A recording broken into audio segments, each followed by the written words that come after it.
Cristian Romero, আর্জেন্টিনার অবৈধ দেয়াল, যে দেয়ালে আটকে যায় প্রতিপক্ষের আক্রমণের ঝড়। মাঠের রোমেরোর উপস্থিতি মানেই চাপমুক্তভাবে খেলা দেখার নিশ্চয়তা। প্রতিপক্ষের গোছানো আক্রমণ তিনি অলস ভঙ্গিতে নষ্ট করে দেন। লিওনেল মেসি তো বলেই দিয়েছেন, ক্রিস্টিয়ান রোমেরো হল বর্তমান সময়ের সেরা ডিফেন্ডার। রোমেরো মনে করিয়ে দেন আরেক আর্জেন্টাইন লেজেন্ড মাসচেরানোর কথা। দুর্বল ডিফেন্সের জন্য বড় বড় টুর্নামেন্টগুলোতে আর্জেন্টিনাকে ভুগতে হয়েছে অনেক। মাসচেরানোর অবসরের পরে ডিফেন্সের দুর্দশা আরো বেড়ে যায়। গোল ব্যবধানে এগিয়ে থেকেও সমতা কিংবা পরাজয় নিয়ে মাঠ ছাড়তে হয়েছে শুধুমাত্র ভঙ্গুর ডিফেন্সের কারণে। দুর্বল ডিফেন্স নিয়ে আর্জেন্টিনার বোর্ড থেকে শুরু করে ভক্ত সমর্থকদের হাহাকার যখন চরম সীমায় পৌঁছায়, তখনই জাতীয় দলের রোমেরোর আবির্ভাব। আর্জেন্টিনার ডিফেন্সে রোমেরোর চীনের প্রাচীর হয়ে ওঠার গল্পটা জেনে নেওয়া যাক।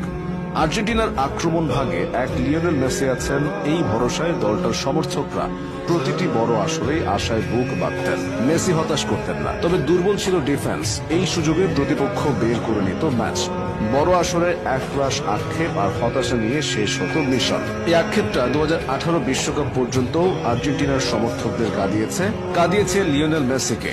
আর্জেন্টাইন সমর্থকদের দুঃখের সাগরে আনন্দের ভেলা ভাসিয়ে এলেন ক্রিস্টিয়ান রোমেরো।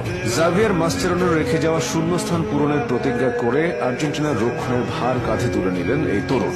2018 বিশ্বকাপে রাশিয়া থেকে শোচনীয় পরাজয় নিয়ে